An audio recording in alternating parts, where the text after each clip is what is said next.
Right. So you are able to hear me? Yes, sir. Okay. Right. So till now we have seen the EMF expressions for E1 and E2 for an ideal transformer, and we have already seen that E1 by E2 is equals to N1 by N2. This relation we have got from this analysis. Okay.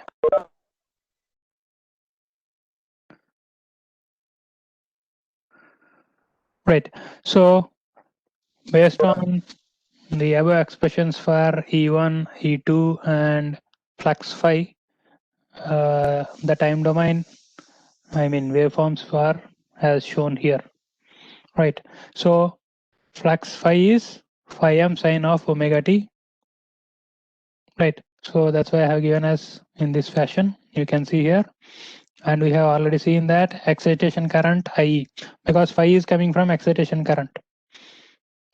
Right. Phi is coming from MMF. MMF divided by reluctance is nothing but your flux phi. Okay. So phi and excitation current are in phase.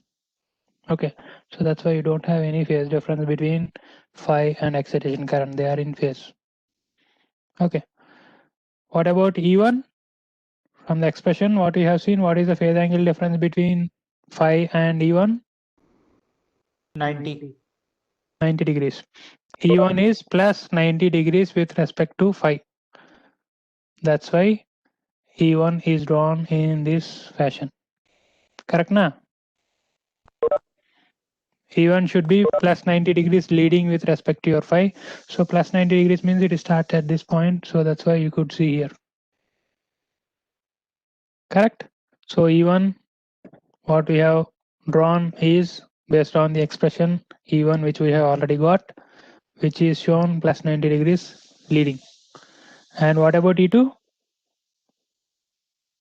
Minus 90. E2 is minus 90 degrees with respect to phi. So phi is starting at 0. Okay. So that's why we have drawn our E2 at this point. That means minus 90 degrees. Correct.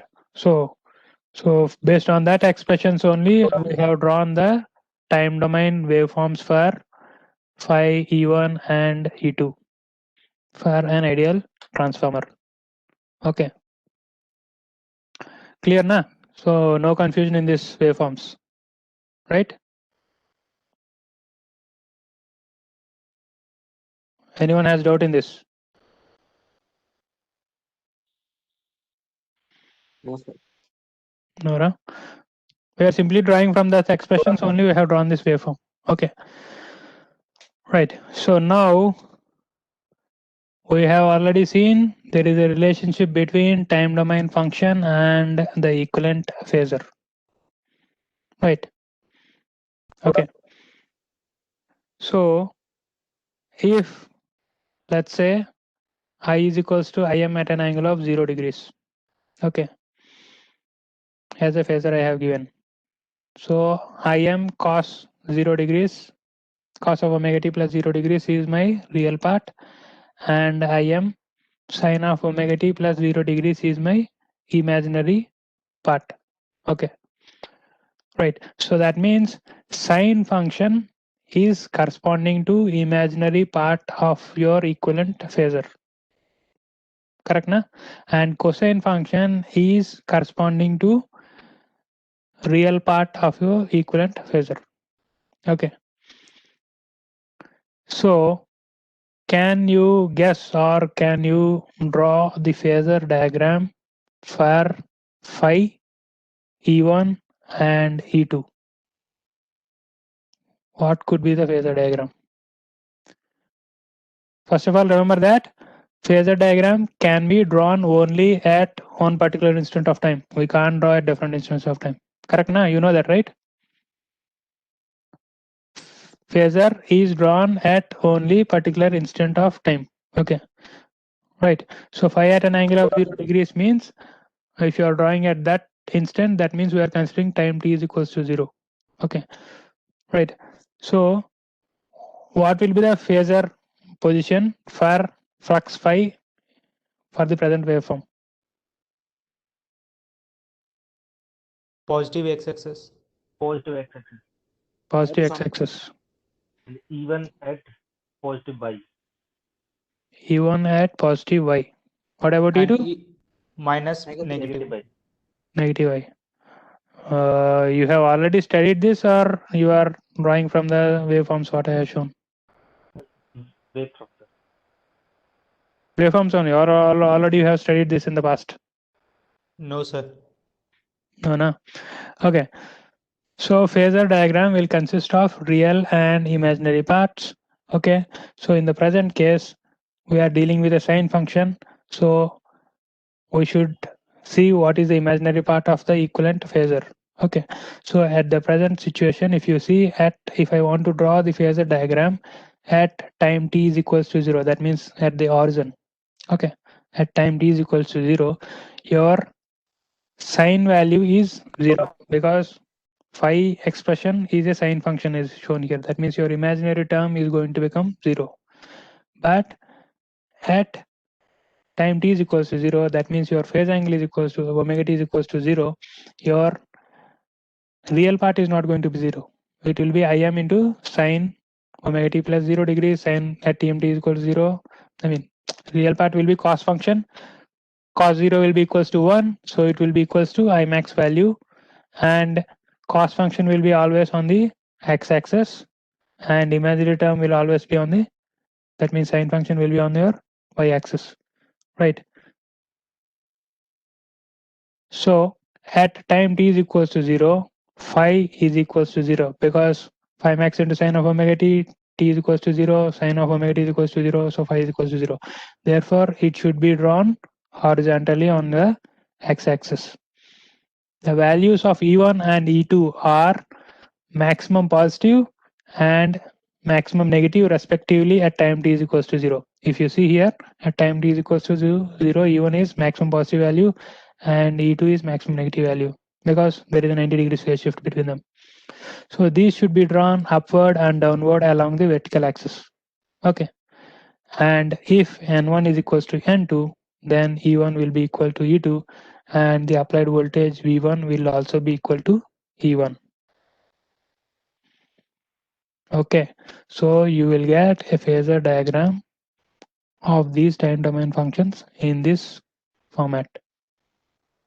Right, phi will be on the x-axis because at time t is equals to 0, your imaginary term is 0, so there will be no projection of phi on the imaginary axis, only on the real axis you will have. And at t is equals to 0, cos 0 is equals to 1, so it will have the maximum value. So it will be, I can call it as phi max also. Okay. And at time t is equals to 0, E1 and E2 are maximum positive and negative values. So you are going to get E1 on the positive y-axis and E2 on the negative y-axis, and V1 is equals to E1 since we have considered an ideal transformer and there is no voltage drop in the winding. So V1 is equals to E1.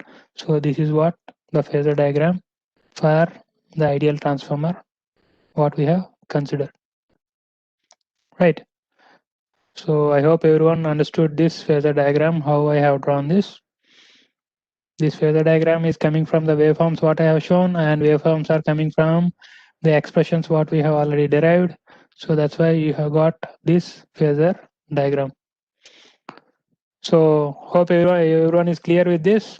If someone has doubt, ask me now, because next we will see, I mean, when the load is connected, what will be the phasor diagram? That we will see. Is it clear to everyone, or anyone has doubt in this phasor diagram? Doubt about the phasor of IE, sir. Doubt about the phasor of IE. Yes, sir. How phi is OIE? That one is doubt, sir.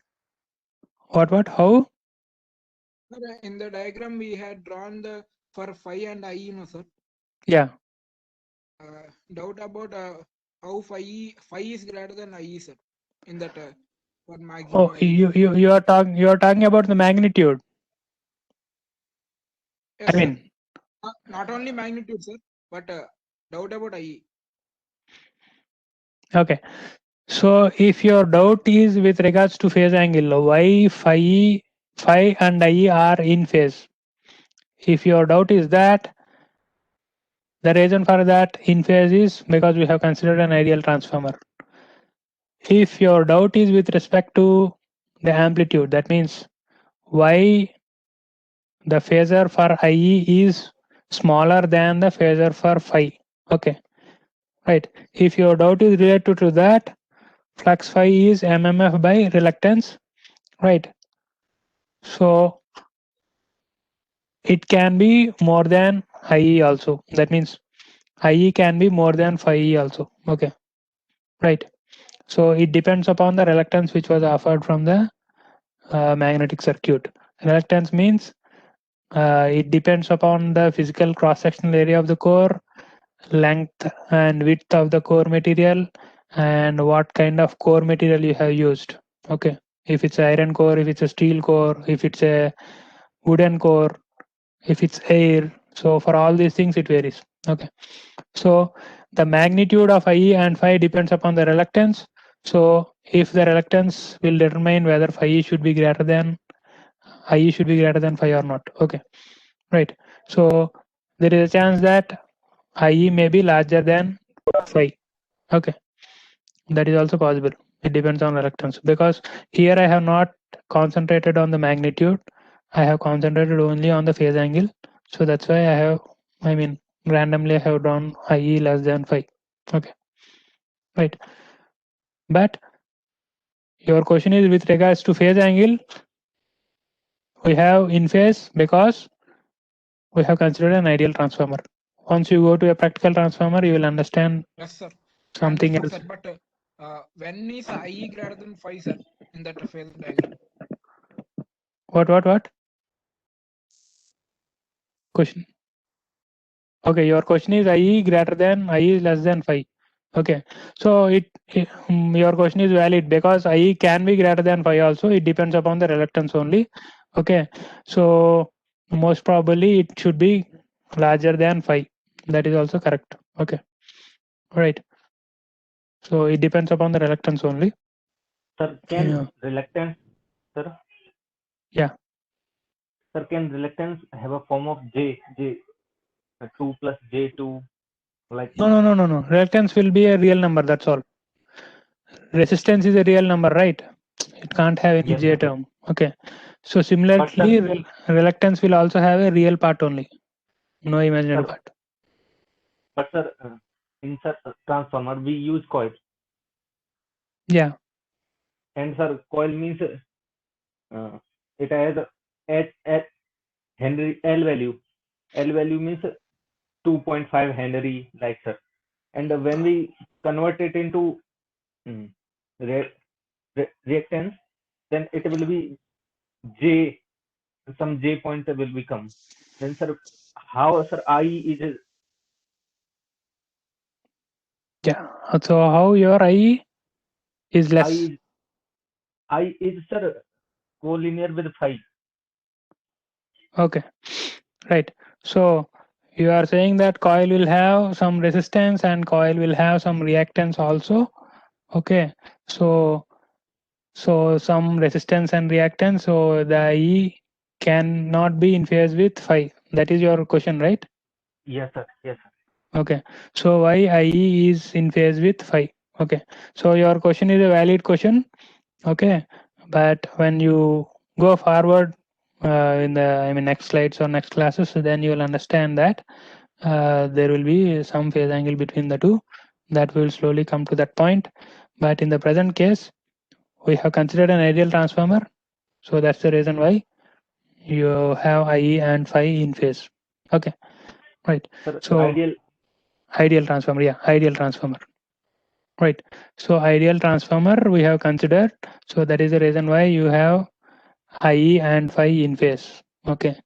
Slowly in the next classes we will try to remove all the idealities what we have assumed. Slowly we will remove one by one. First we will remove resistance. That means we will consider some real value of resistance. Next we will consider the entire flux, which was, if you remember, here. So we'll consider some value of resistance. Then you will see what is the change in the transformer. Right. Next we'll consider the entire flux which was produced by the primary is linking the secondary. That's what we have considered in point 2. Next we will see some amount of flux is not flowing through the core, it is flowing through air. Then how your transformer is going to change. Okay. And when you consider core losses, how your phasor diagram is going to change. So all these things will come step by step. Okay. Okay. So your question is a valid question, and that will come, you will understand that once you move forward. Right. Sir, relation between IE, phi and reluctance, sir. Okay. Electromotive force EMF is equals to voltage in EMF is equals to I into R. Right. I corresponds to phi in your magnetic circuit, R corresponds to reluctance in your magnetic circuit, EMF corresponds to MMF in your magnetic circuit. So flux phi, which is current in electrical circuit, is equals to MMF by reluctance. That means voltage by resistance is equals to current, MMF by reluctance is equals to flux. You understood? MMF is N into I, that's all. N is the number of turns, it is fixed when you build a transformer. I is the one which is coming from the source. Okay, so based on the source value, whatever you give, that will be determine the current flowing in the circuit. So N into I divided by reluctance will give you phi. Okay. Got it. So both are identical. Electrical circuit and magnetic circuit are identical. If you understand electrical part, then magnetic part also you can interlink. Okay. So relationship is MMF by reluctance is equals to phi. Okay. So we have seen what is an ideal transformer and what is the voltage and current relationship for primary and secondary induced EMFs, and what is a phasor diagram we have seen. Now under no load, if you understand that we have not connected any load on the secondary side. Now we will see what will happen if some load is connected on the secondary side. Okay, so I have assumed an inductive load, that means some impedance ZL I have connected. Okay, consider a load impedance ZL which is inductive in nature connected across the secondary terminals and draws a secondary current of I2. Right. So we have seen secondary voltage is generated. So when I close the circuit, obviously some current has to flow, and I have connected an impedance ZL, so some current is flowing. The direction of current IE is from M to N through load impedance ZL, which we have already discussed. I2 will be coming from the positive terminal of E2, and it will be flowing in this fashion. Right. The flux produced by I2 opposes the main flux as per Lenz's law. This also we have seen. Right. And the polarity of E1 and V2 are as shown. Right. So that's why polarity is positive, negative, and V2 polarity is positive and negative. Right. So this all we have already discussed. So now what will happen? Any reduction in flux phi, what is happening is, since the current I2 is flowing in the secondary winding, that has produced a flux, that flux is trying to oppose the main flux phi. So that means the secondary current is trying to reduce the flux phi in the core. That's what it means, because it is opposing. But any reduction in the flux phi would reduce E1, correct now? If the flux is reducing in the core, then the voltage E1 which was in the primary winding will also reduce, because we have seen E1 expression is N into phi max into sine of omega t, whatever it may be. It depends upon the flux phi. Okay, so when secondary current is trying to reduce the flux in the core, since flux in the core is reducing, then E1 will also try to reduce. Okay, but for an ideal transformer, V1 is equal to E1, right? We have already seen V1 and E1 are equal. If the applied voltage is constant, then E1 and therefore the flux phi in the core must also remain constant, because voltage V1 is a dominating term, because it is coming from the grid. it is 230 volts. Always it is for a single phase transformer, it has to be maintained at 230 volts, right? So this 230 volts is fixed, V1 is fixed. So what it indirectly means is E1 is also fixed. Okay, so that means when E1 is fixed, flux phi also should remain same in the core. Okay, so this can happen only, this is possible only if the primary draws more current I1 dash from the source. You got it or not? You understood something from this point or not? No, sir. The last line.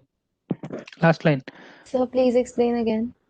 Okay, so what I am trying to say here is, we have already seen current I2 is flowing in the secondary winding because it is closed circuit.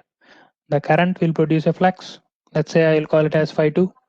That phi 2 will be opposing the main flux. Okay, so that means this current is indirectly trying to reduce the flux in the core. Okay, flux in the core. But whether the flux in the core will reduce or not, because flux in the core is coming from E1, right? Flux phi is mmf by reluctance, so N into IE divided by phi, right? So E1. So if flux reduces, E1 should also reduce. But E1, can it reduce? It can't reduce because E1 is connected to a grid. Voltage V1 which is coming from the grid. So V1 will remain constant. And correspondingly E1 will also remain constant. When E1 is constant, then flux phi also can't be reduced. It has to be remained at the same value. Okay, right. So this is possible only when the primary draws more current I1 dash from the source. That means what it is happening is, if I2 is drawing some amount of current, some current is flowing in the secondary winding, equivalently some amount of current will be drawn from the source V1 also. You're understanding? So what it says is, any reduction in flux phi because of Lenz's law would reduce E1, but for an ideal transformer, V1 and E1 are equal. If the applied voltage is constant, because it's coming from the grid, it is constant, E1 and therefore flux phi in the core must remain constant. This is possible only if it draws more current I1 dash from the source. Okay. Therefore, I2 causes the primary to take more current I1 dash in addition to IE from the source. Got it? Yes, sir. So what it indirectly means is, if I2 is flowing in the secondary winding, an equivalent amount of current will be drawn from the primary side also. Okay, so that equivalent amount of current is I1 dash. I am calling it as I1 dash. So this I1 dash will be flowing in the primary winding in addition to the excitation current which we have already discussed. Okay, Sir, so it means, yeah. sir, it means I1 dash is greater than IE. Yeah, I1 dash can be greater than IE. It depends upon I2. If I2 is large, obviously I1 is also large. Okay. And generally what you have said is correct. I1 dash will be much greater than IE. Okay. That is also Sir, true. Sir, if Yeah. voltage across ZL, V2, sir, V2 Yeah, is V2. less, V2 is less than V1, then sir,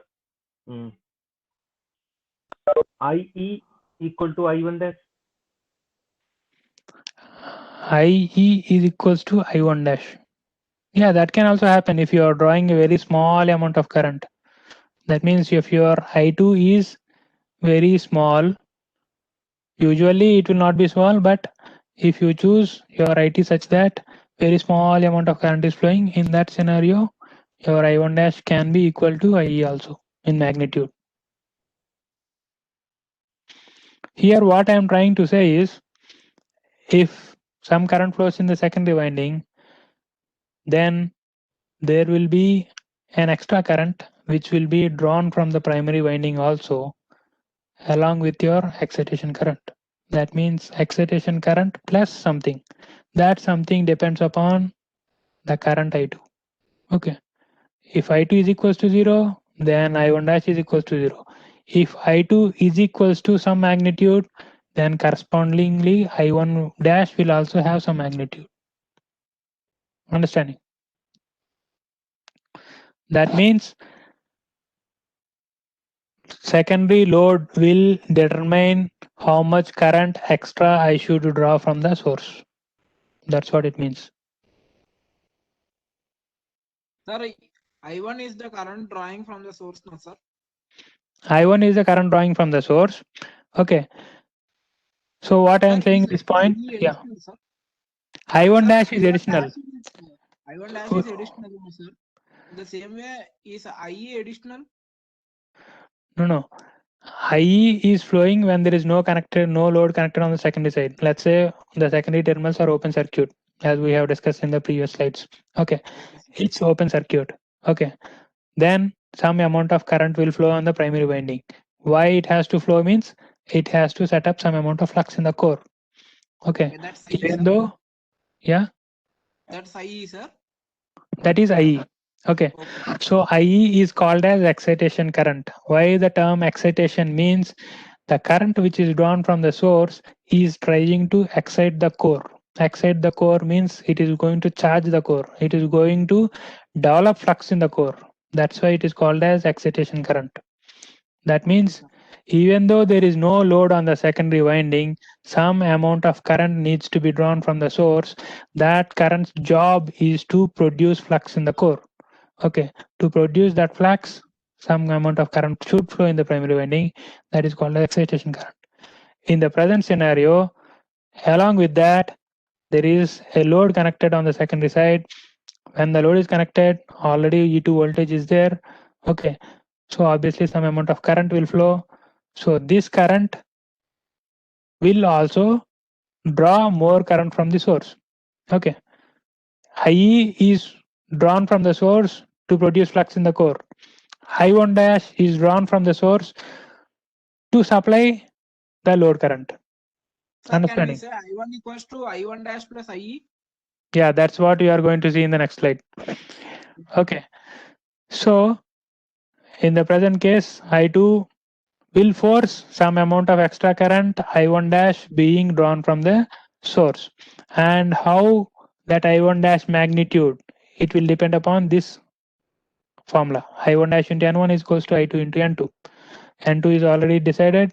I2 will be decided based on the load impedance what you are going to connect.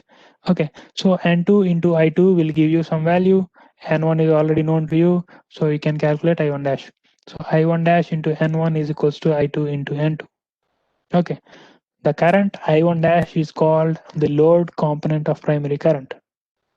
Load component of primary current. Why means this current is existing only because the load is connected. If the load is not connected, this I1 dash is going to become 0. Okay, so this is the current flowing in the primary winding because it is forced by the load to draw this current from the source. Okay, so that's why it is called as load component of primary current. Okay, and the mutual flux in an ideal transformer is constant and is independent of the load current. So what is the last statement says that when I2 is flowing, correspondingly some extra current is flowing from the primary source, that is I1 dash.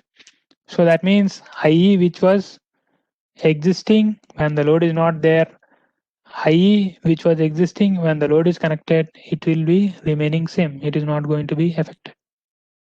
You are understanding now? Yes, sir.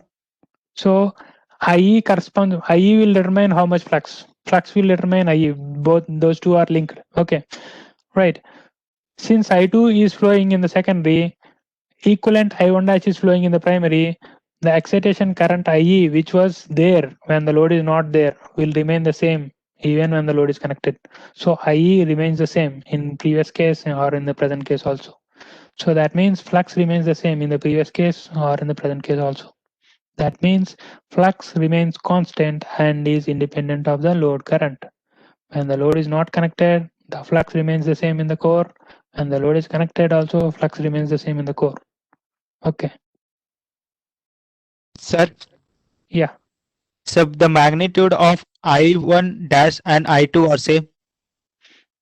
That will be same when N1 is equals to N2. That means if you have 100 terms on the primary and 100 terms on the secondary, then what you have said is correct. I1 dash and I2 are going to be same. If you have 100 terms on the primary and 1000 terms on the secondary, then you have to apply this relation to find out I1 dash. Okay, Got sir. it? Okay, sir. Sir, Okay. sir, why, sir? Yeah. Why I1 dash is equal to I1? Sir, when these are equal? I1 dash is equals to I1. I1. That is, those two are not equal. Actually speaking, those two are not equal. You will see that, you will understand that. If you see here, this slide, assuming I2 to lag V2 by an angle of theta 2, the phasor diagram under load for an ideal transformer will be shown below, that we'll see. Okay, so now the total primary current I1, if you see here, I1 is the current denoted in this picture. Okay, I1 is the current flowing from the primary winding, in the primary winding. That I1 is equals to phasor addition of I1 dash and I. The job of I is to produce flux in the core. I1 dash is coming into picture because load current is flowing. Load current will force some extra current from the source. Okay, so that is I1 dash. Flux, setting up flux in the core will draw some amount of current from the source. That is IE, excitation current. The phasor addition of IE and I1 dash is equals to I1. Okay, right. So I1 is not exactly equal to I1 dash. It is equals to phasor addition of I1 dash plus IE. Right. Is it clear? So Yes, someone sir. has already raised this doubt. So I1 is equals to phasor addition of I1 dash and IE. This is the final statement. Okay. Right. So if I assume theta 2 to be lagging, that means V2 is lagging I2 and I1 is equals to I1 dash plus IE, and the power factor on the primary side is cos of theta 1. So what could be the phasor diagram now? I mean, it's not so easy to draw, but try to have a guess what could be that. So what should be present in your phasor diagram that you may say me first? Right. So what is phasor diagram actually means? Basic statement of a phasor diagram. What it says? Phasor diagram is the representation of various phasors in a circuit in a complex plane. Right. So that's what phasor diagram means. It's a representation of various phasors in a circuit in a complex plane. That's what phasor diagram means. So if you see here, phi is one quantity and E1 is on the primary side and E2 is on the secondary side, and excitation current IE is on the primary side.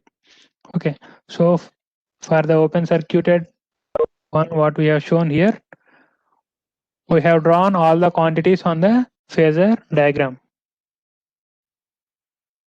Right, that's what this phasor diagram shows. In the present circuit, what are the quantities that could be present in the phasor diagram? What quantities should be there in the phasor diagram? I1, V1. I1 should be there, E1 should be there, I2, V2. I2 should be there. I2 should be there, E2 should be there or not? E2 should be there, flux phi should be there, and V1 should be there. That means currents on both sides that should be represented in the phasor diagram. Generated voltages, that means E2 and E1 should be there in the phasor diagram. Obviously, flux phi should also be there because with reference to that only we are going to draw the phasor diagram. And V1 should also be present, and V2 should also be present. That means 3 quantities from the secondary side, 3 quantities from the primary side, and 1 quantity phi from the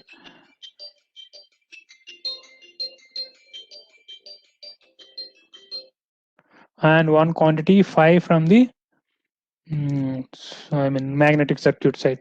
So all these things should be present in the phasor diagram, right? So if you draw the phasor diagram for that, this is your flux phi, this is your excitation current, okay? Since it's an ideal transformer, V2 and E2 are equal, right? So that's why we have seen already E2 on the 90 degrees lagging, that's why it is here. And V2 is equal to E2 because there is no resistance drop in your winding.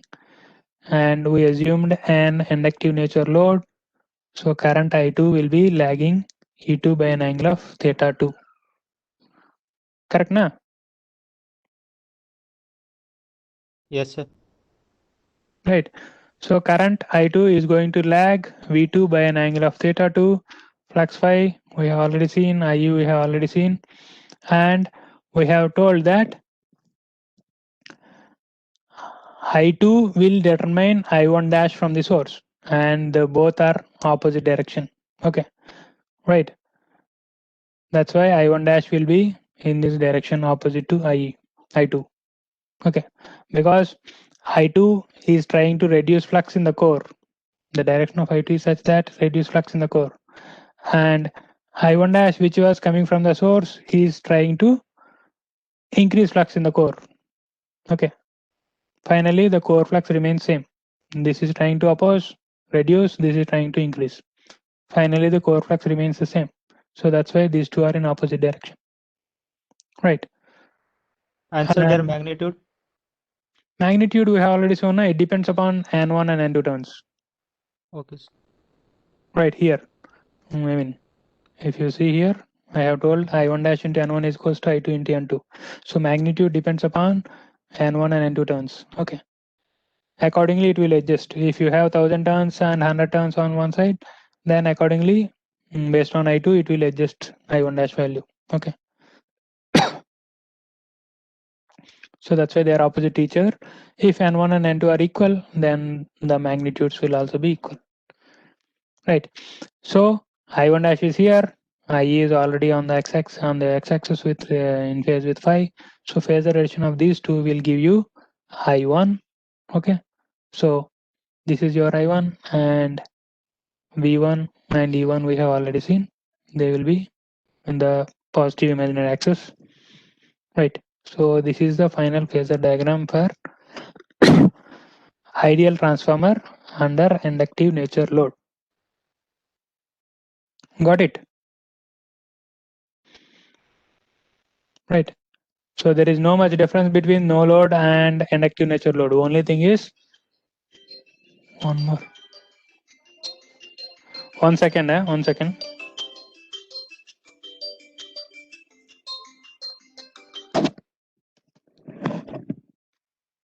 Hello?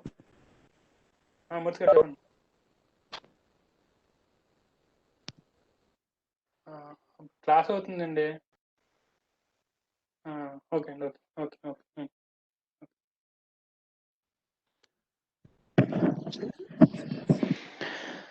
Okay. Hello. Yeah. So this is how you got I2 and I1 dash. Okay. So phasor addition of these two will give you I1, and V1 we have already seen, it will be in this direction. Right. Is it clear with the phasor diagram? Sir, Yeah. sir, for an ideal transformer, I1 dash should be 0, no, sir. But here in slide it is given that I is 0. I is not 0, no? I is having some magnitude. Only the phase angle between phi and I is going to 0. No, sir, that ideal transformer with I is equal to 0. It is given, no, sir. Oh, you are talking about this one? Yes, sir. Yes, sir. Okay, this point I will explain. Okay, right. So the power factor of the primary side is cos of theta 1. Okay, obviously power factor is the phase angle between voltage and current. Voltage is V1 and current is I1. So phase angle between those two is theta 1. Okay, so cos of theta 1 is the phase angle, right? If excitation current IE is neglected, why I am saying like this is usually in a practical transformer, okay, generally IE will be very small with respect to I1 dash. Okay, right. So if we assume that IE is neglected, then I1 N1 is equals to I2 N2. Okay, so this is only an assumption. Okay, right. So if you assume that assumption for an ideal transformer with I excitation current IE is equals to 0, this is only for assumption, okay, to get this relation. Okay, right. If you assume that the magnitude of IE is very small with respect to I1 dash and it can be neglected, if you do that, then you are going to get this relation. V1 by V2 is equals to E1 by E2 is equals to N1 by N2 is equals to I2 by I1.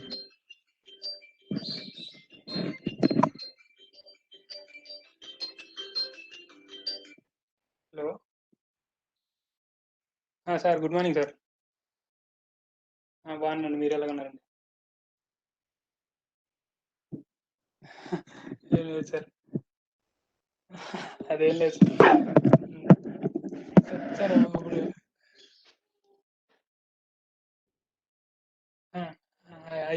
అయిపోయింది sir, అయిపోయింది sir.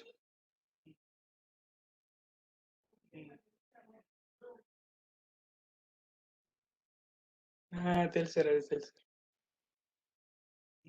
Sir. Sir ఒక్క 5 నిమిషాల తర్వాత call చేస్తాను sir, class ending వచ్చింది. చెప్పండి sir.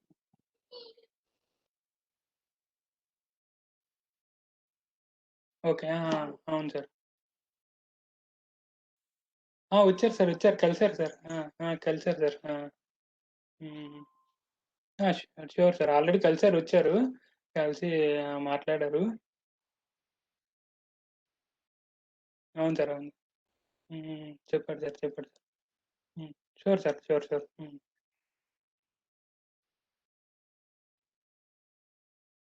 Okay, okay, okay, okay sir, already వచ్చి కలిసారు సార్, ఖచ్చితంగా సార్, తీసుకోండి. Okay, thank you sir, thank you.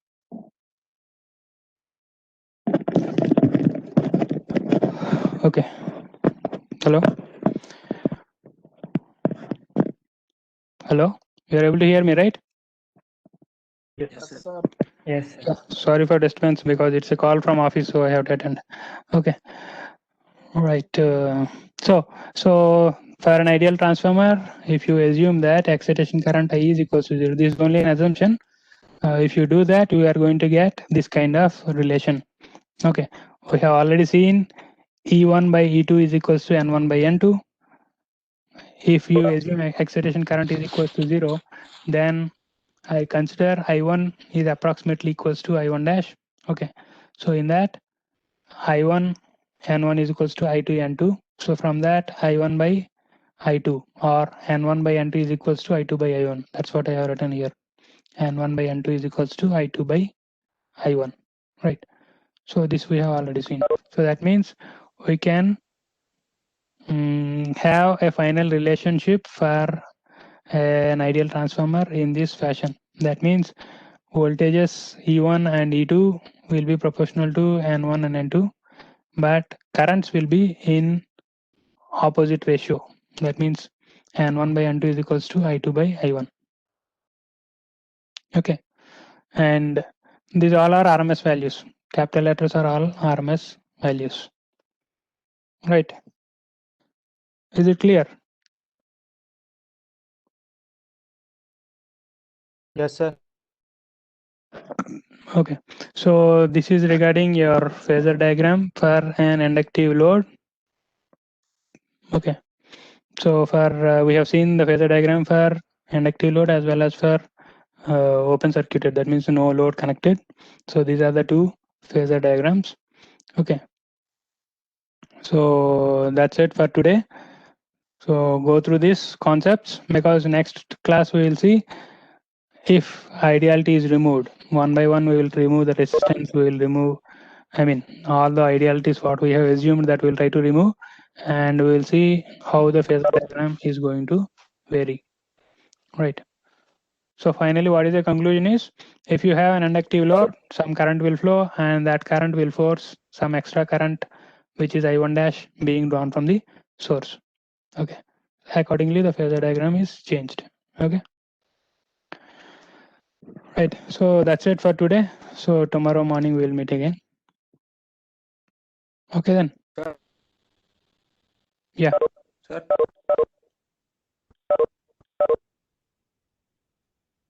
No load, no, sir. Then no load No, no, means no. I1 dash